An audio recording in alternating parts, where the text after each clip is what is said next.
Le clin d'œil de Denis Corpet. Bonjour mes amis.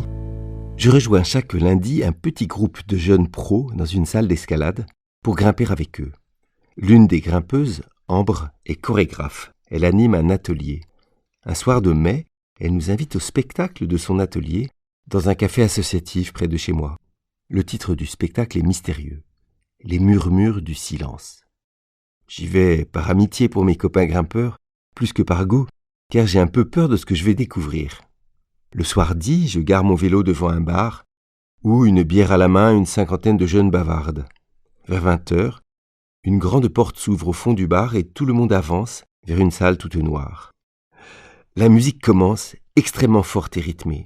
Et brusquement, un spot est braqué sur une jeune fille intense qui tape à toute force sur une batterie. Pendant 1h30, une vingtaine d'acteurs, chanteurs, danseurs vont nous conter une histoire sans parole.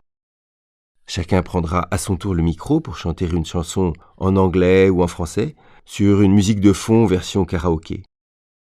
Je distingue facilement les gentils, en blue jean doux et t-shirt coloré, des méchants aux yeux noircis et déguisés en nazis. Les premiers vivent de musique, de danse et d'amitié.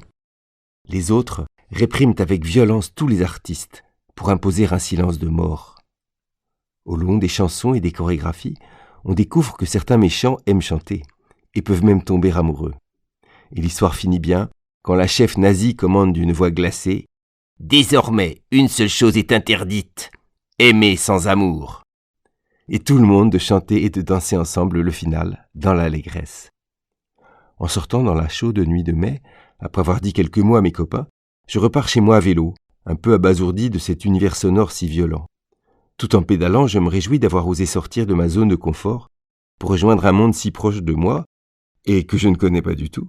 Une autre génération, autre code, autre musique. Oui, ça m'aide à mieux comprendre ces jeunes et d'autres. Mais je sens aussi qu'à chanter Bach, Vivaldi et Mozart, ou même les cantiques de la messe avec l'orgue, je suis devenu un peu trop exigeant sur la qualité des partitions et la justesse des voix. Car ce soir, j'ai un peu souffert. J'ai aimé quelques chants, mais beaucoup m'ont arraché les tympans. Inversement, je m'attendais à un message incompréhensible ou qui me mette mal à l'aise. Mais c'est une dystopie banale qui fut présentée, et la morale était très évangélique. Alors ce qui me reste, c'est ce dynamisme, cette énergie incroyable des chorégraphies. Et ces jeunes, si heureux de faire équipe pour offrir une certaine beauté. À bientôt mes amis.